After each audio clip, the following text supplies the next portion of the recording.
I'm here today to encourage you guys to stop telling the truth. I know how that sounds, but I mean it. I really want you to start lying more. Well, kind of. After I explain what I mean, you're going to know that it's not really lying. But I am encouraging you to stop telling things how they are. I want you to stop regurgitating what is. And that might sound to you like it's lying, which is what stemmed this whole conversation about why I think lying would suit you more and actually get you everything you want. Here's the talking points today. I'm going to define what lying is and why it's looked at so unfavorably by society. I'm going to talk about the human obsession with what is, or what most people refer to as the truth. Then I'm going to explain how doing that is really holding us all back from a more satisfying life experience.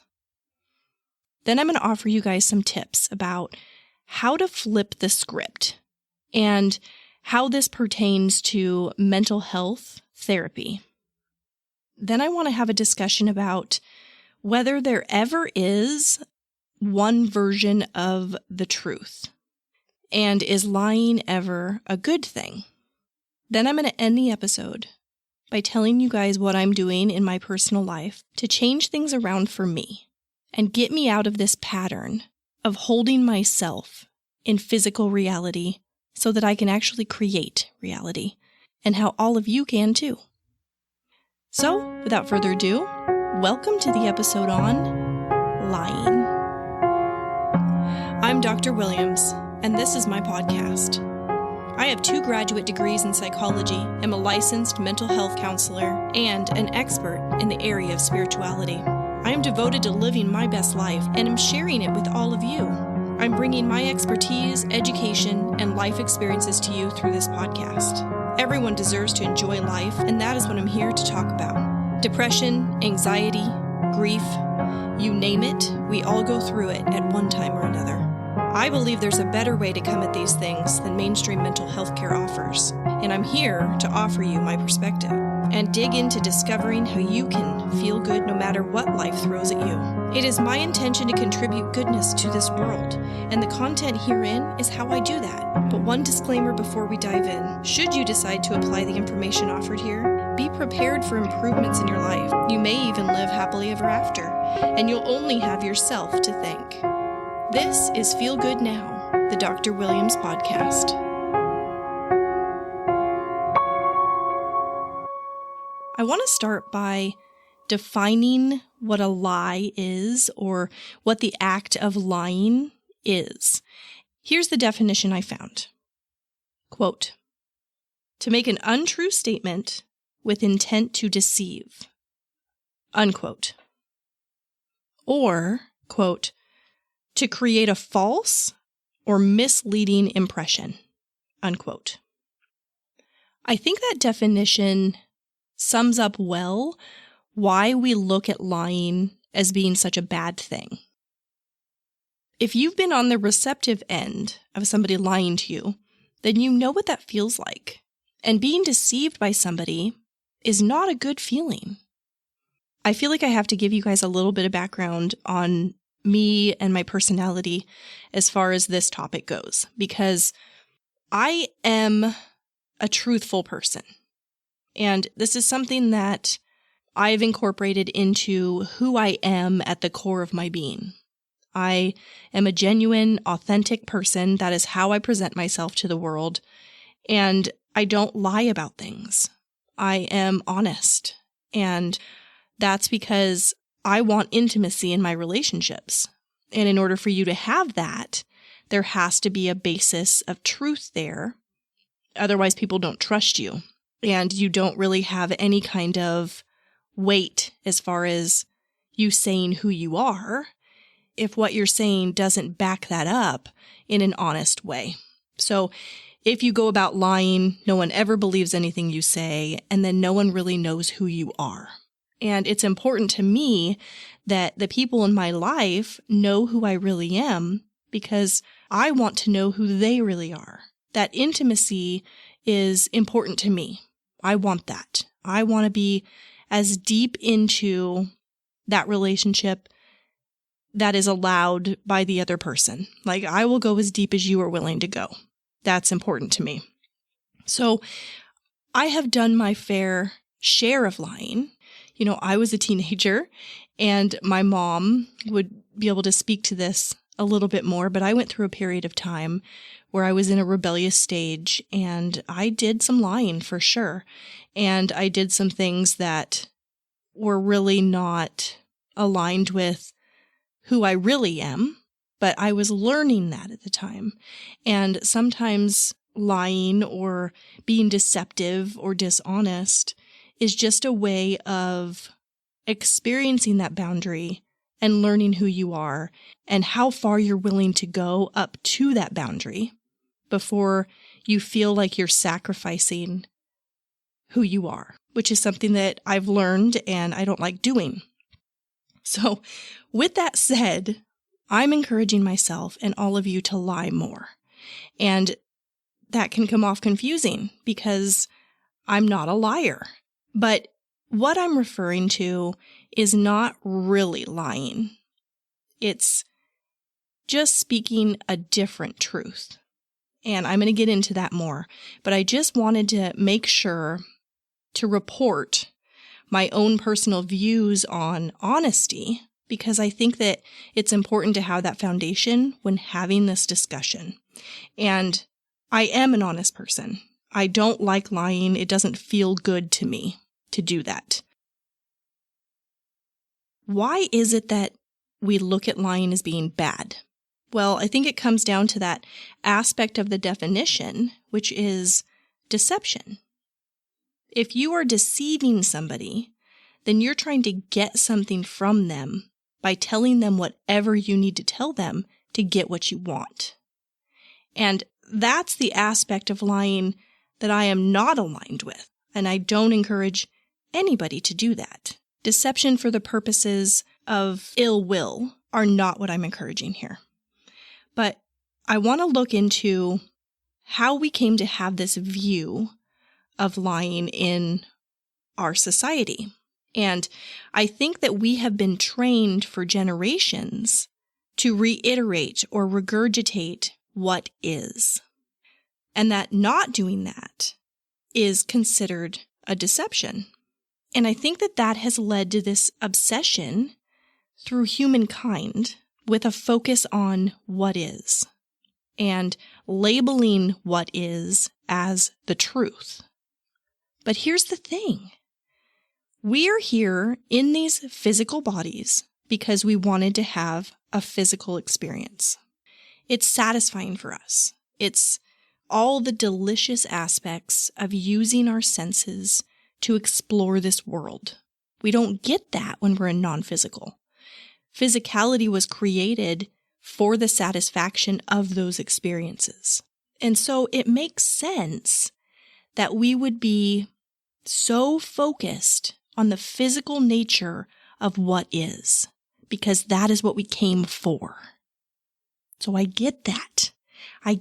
And that is why we have this hyper focus on stating things in reference to what is, and we have labeled that as truth.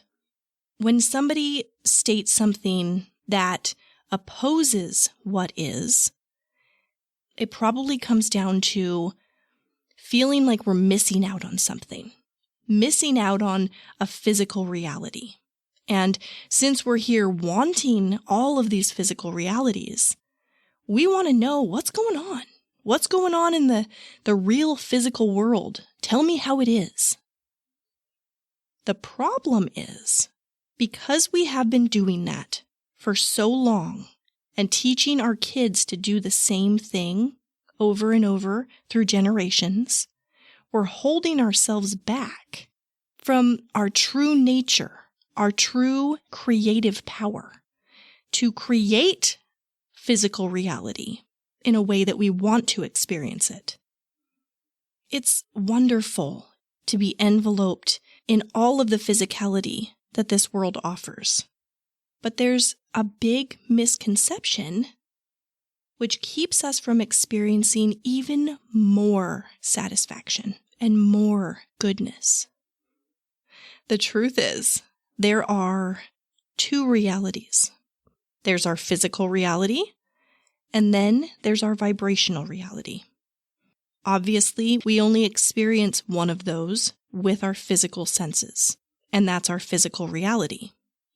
But our vibrational reality is just as real. It's just as possible to experience it in physical form if we know what we're doing. It's all about focus. What are you focused on? Are you focused on how things are here in the physical reality? Or are you focusing on that vibrational reality that you are wanting to create in a physical way? Whatever it is you're focusing on is what you get. If there's something you want and it's different than what is in the physical now reality, if you talk about that, is that a lie? Are you lying when you do that? The answer is no. You're not lying. You're stating how things are in your vibrational reality. That stuff really exists. Everything you want really exists over there in that vibrational reality. And if you focus on it and not what's in physical reality, you will literally create that thing in your physical experience. That's how you manifest things. That is how law of attraction brings you what you want in your physical reality so that you can experience it and live it with your physical senses. Because everything you're experiencing right now is what has manifested from previous focus. That's what you focused on in the past, and now you're living it. All of creation is done in this way. I was having a conversation with somebody just the other day, and this is somebody who has physical challenges. Her body does not work in the way that she wishes it would, and it keeps her from doing things that she really wants to do. And she was explaining to me what her experience is like. She was telling me all about her physical reality. And when it was happening, I had the realization that her focus on that physical reality is now producing more of that in her near future. And I even said in the conversation, I said, well, maybe it would be helpful to tell a different story. And what I meant was, say it how you want it to be. That's how you describe what's in your vibrational reality. And you know that that exists because if you want something, it's there, alive and waiting for you in your vibrational reality. The moment you realize you want something, actually, you don't even have to realize it. You don't even have to be aware of your desire. At some point, you experience something which created you to want something different. And once that happened, it was automatically granted, it's real now. It's just sitting there in the vibrational reality, waiting for you to allow enough in your physical experience for it to be manifested into physical reality. That's what would happen for this person I was talking to if she was able to only speak about what she wants. And that's not an easy thing to do because we have been so trained to focus on the physical what is. We talk about what we are experiencing right now in physical reality, and then we get more of that. But it takes practice, and it takes attention, focus, And it takes an understanding of the law of attraction to know how to use it and exercise your creative power of manifesting all of the physical experiences you want to have. So this is what I mean when I'm talking about flipping the script. In mental health therapy, we encourage patients to focus so much on the physical what is. Talk about your life, the way things are, and how you feel about them. And that is misguidance. That is not actually helping people in the best way possible. It's not that they won't get there. They will, because everything you want is sitting there in that vibrational reality, and your inner being is doing everything possible to get those things to come into your experience. But being in that situation, being in that pattern with your therapist, where you are continually discussing what is physical reality for you and how you feel about that physical reality, is just reinforcing whatever it is you're saying and however it is you're feeling about it. And let's be honest, what are the things you normally talk about in therapy?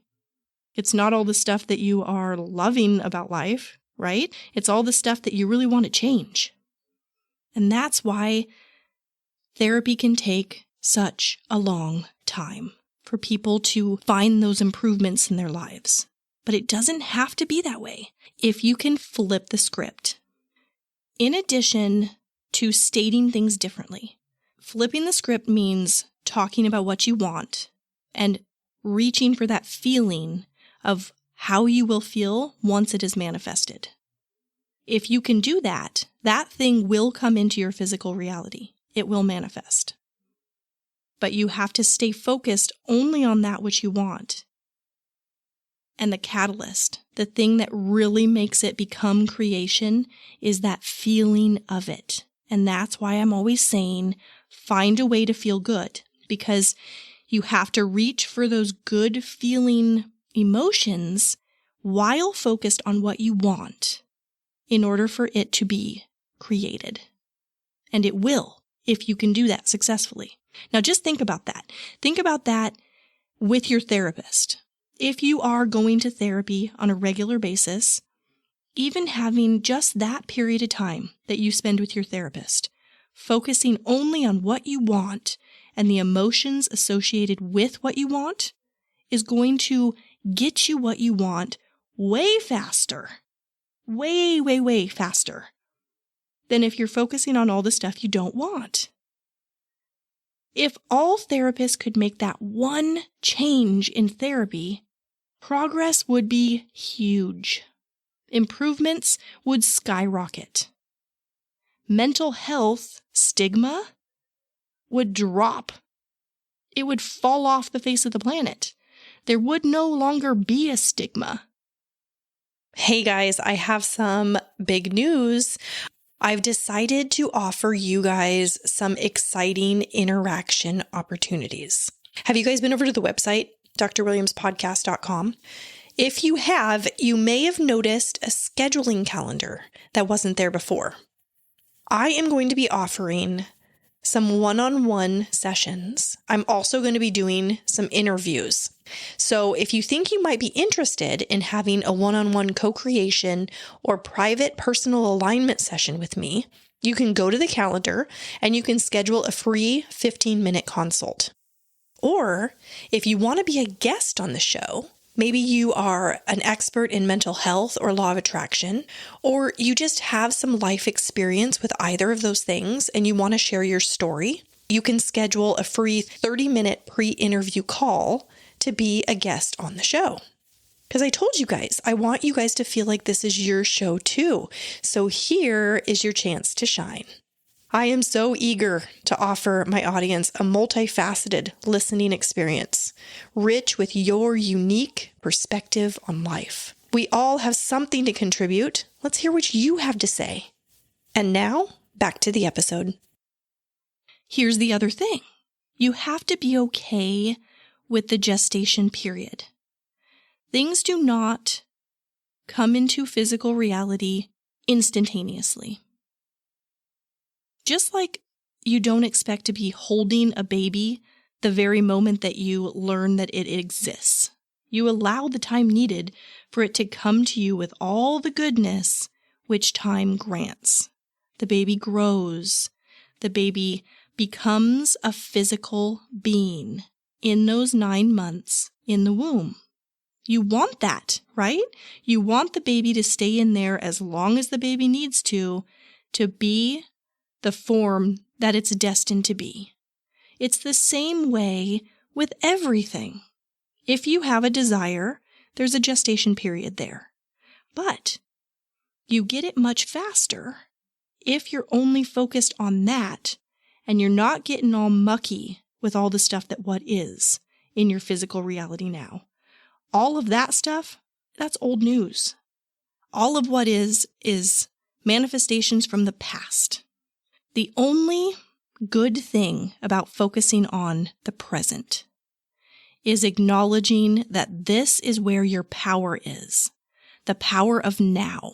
Right now is where your power lies. If you are focused on the past or the present, that's all the same focus. That's all old news. In order to change something that you're experiencing right now, in the present, you have to future focus on what you want and reach for the feeling of it. That is the key. Stop going to therapists that keep you in a holding pattern of discussing how things are right now. Be your own therapist and think about what you want and feel having it. I'm going to talk a little bit more about this toward the end of the episode. But right now, I want to get into whether or not there is ever one version of the truth. When I was making my notes about this, I had a vision of being in a courtroom. And I started thinking about how the purpose of lawyers and the court system is to uncover the truth given the case that's being presented. Well, doesn't the prosecution and the defense always offer opposing stories, opposing truths within the confines of the facts? It's what they decide to focus on about the situation, the event, or the scenario, which gives them their case. That's their power of persuasion based on that perspective. So aren't they both telling versions of the truth, but just focusing on the parts that get them what they want? My husband and I recently watched a show called Candy. And if you're familiar with it, you know that it's a true story based on a woman who murdered another woman with an axe. And at the end of the limited series, you see her in the courtroom presenting her case to the jury. And it really illustrates well how what's really happening in any given courtroom in these situations is just who is better at convincing somebody of their perspective, of their version of the truth. That's all it really is, because there's different aspects of the whole scenario which can be focused on and given persuasive power. If 5 different people witness the same event and then they are interviewed, you will get 5 different versions of what the truth is. Why is that? It's because everything is filtered through an individual's selfish perspective. Discussing this vibrationally, it's because whatever is witnessed or received, the information that the individual is receiving, and what is reported or transmitted, is a direct representation of the individual's vibration. And that's where they are on the emotional guidance scale. That will color their own unique truth. And this is law. The vibrational frequency that you are at will determine what comes to you. Therefore, all 5 different people could witness the same thing and have completely different recollections of what happened. And that's based on their own vibrational frequency at the time that they witnessed the event. So no, there is never one version of the truth. Everything is filtered through selfish perspective. And you are just getting a report on what that experience was like for that individual. What about this? Have you ever lied to protect someone or save their feelings? Do you think that that's a good thing? Is it okay to lie when it falls under that category? Well, I think the reason that we do this comes from a really strong foundational element of who we really are, that non-physical aspect of who we really are. It's because at the core of our being, we want what is best for those we care about. And in those situations where information will hurt them in some way, we try to intervene and save them from that. And that is not a bad thing. I think that instinctually we know that stating the physical truth or the what is that has happened will lead to negativity, and we're trying to prevent that. I think this comes from alignment, and that's why I think it's a good thing.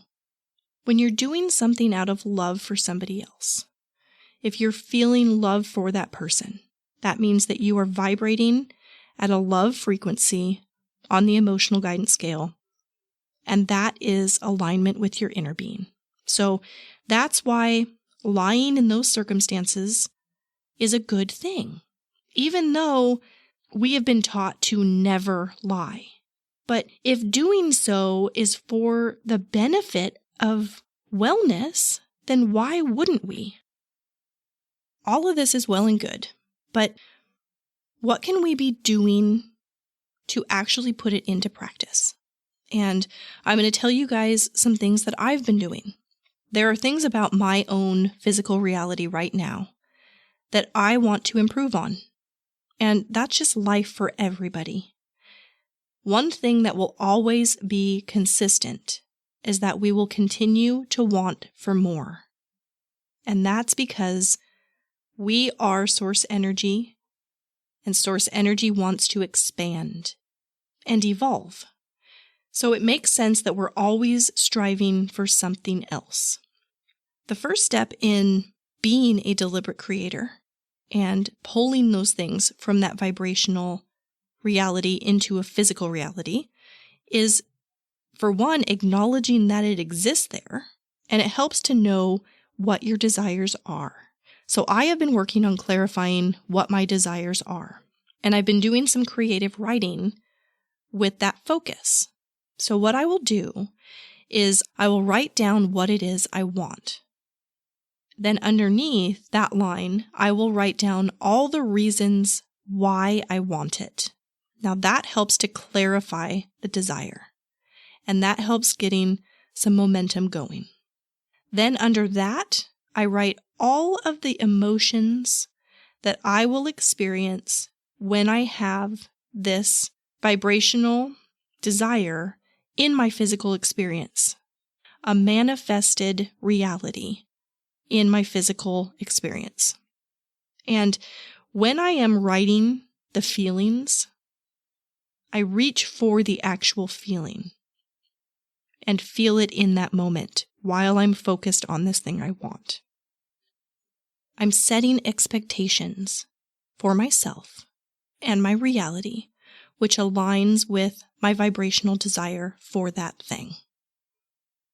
That means that I believe it will come to me. I believe that that vibrational reality exists, and I believe it will come into my physical reality if I can focus on it and not focus on what is. Setting your expectations is very powerful. When I'm interacting with other people, I am starting to recognize where the script could benefit from flipping. And I mentioned that I was having a conversation, And I realized it in that moment that telling a different story would be more beneficial. I think that just means I'm becoming more sensitive to that balance of physical reality and vibrational reality, and knowing which way I want to focus or where this person who I'm interacting with would benefit from focusing. And then putting focus there, putting my attention there on the thing that's wanted, so that is the active vibration in the conversation. I even notice when I'm working against myself, and this happens more often than I would like, but I can be talking with somebody and I can realize the moment before I'm going to say something that works against my desire, and then I continue to say it. And this is something that I am having to actively work on. I was talking with my husband recently. Actually, I kind of do this on a regular basis now, where I will be answering a question that he has asked, and I state, I really don't want to say this, and then I go ahead and say it anyway. And I think that just comes with redesigning how we interact with each other and changing the pattern of how we verbalize, how we communicate, because we have a lot of momentum going in how we've been doing things so far. And I realize that a lot of those things are working against me when I go and I state something I don't want, or I'm focusing on what is, and it's not something that I want to continue to be in my reality. And I've even tried to be like, no, sorry, honey, I'm just not going to say it because I don't want that to be a part of my experience. And that can be really hard when you're conversing with somebody, because what happens when someone else knows that you're not telling them something? They want to know, right? They want to know what it is. And that comes down to that not wanting to miss out on something that they know is existing. They want to know. And a lot of times people will push until they get the information. But stating the information isn't really helping anybody. It's working against. So I think I'm just going to have to be more creative about how I communicate so that I can say the things I want and not focus on the what is. So that's just a practice. That's something that I'm actively working on right now. If I am going to lie about something, and that falls in line with that, the stating of that vibrational reality, the only time that is warranted, in my opinion, is when it's out of goodness, not deception. So I would never lie to deceive. That's not something that is part of who I am and how I want to present myself. So I would not encourage deceptive lying ever for anybody. And I don't really look at it as lying if I am talking about the vibrational reality, because I know that exists. But what about when you're interacting with somebody who doesn't know these things? That could make it a little bit more difficult. And you're going to have to just decide for yourself what to do in that situation. And what's happened with me is I've gone ahead and continued to say that which I don't want to say. And I want to stop doing that.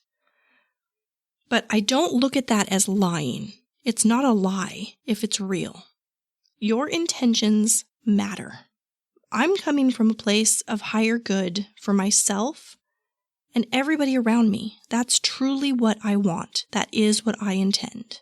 When I have that intention, that means that I am high up on the emotional scale. And anything I do from that place, I'm doing in alignment with my inner being. And I know that is for the goodness of everybody. I work hard to tend to my vibrational offering in that way and make sure that I am vibrating from a high place, so that I can be doing things with the best of intentions and offering the best of me in light of those intentions. The other thing that I'm trying really hard to not do is efforting. And my husband does not like me using that word, efforting. We actually had a whole discussion about it. I've said it before in previous episodes, at least one. And he was telling me how his coworker had used the word efforting at work, and they were making fun of him for it. And I said, well, that is a word. And my husband said, no, it isn't. And we looked it up, and it's really not a word. But I like the word efforting because it's not really the same as trying. When you are trying for something, that means that you have a desire to achieve it. You're trying to do that thing or get that thing. You want it. Efforting to me means you're putting in way too much effort into something and it's actually working against you because it's more like resistance. So I use the word efforting because it describes better what I mean. And efforting, when you're trying to do anything, is just laying resistance in your way and working against you, allowing. What we all should be doing is allowing as much as we possibly can. And that comes with all of these practices. We're working to improve our lives, but there's a balance there. And if you're efforting in those practices, that's working against you. You have to find that balance to allow these things to come easy, and it should feel good. Always look for that feeling good place when doing anything. So, lying, that means deception.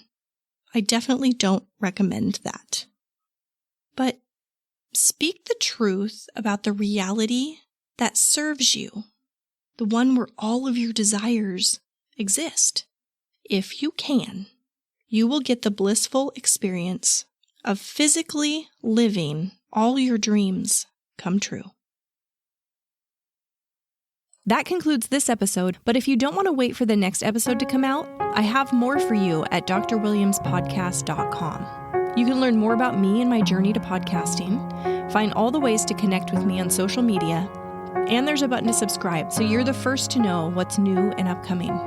You also can shoot me an email at hello@drwilliamspodcast.com. You are so special to me, and your support does not go unnoticed. I want to support you too. This podcast is my outlet for growth because when you teach something, you hold yourself accountable and apply the information in life. But the inspiration for these episodes comes in a variety of ways, and one of those is through you. I want you to feel like this is your show too. So send me a message and let me know which episode is your favorite and why. And tell me if there's a topic you'd want to hear me talk about. Your feedback applies to so many people, and your suggestion could change someone's life for the better. The best way to do this is by subscribing to the show and leaving a review through your favorite podcast platform. I really listen to you guys, and this dialogue feeds my soul. You say that you're a fan of me, but truth be told, I am a fan of yours. Everything is working out for each of us, and we're all in this together.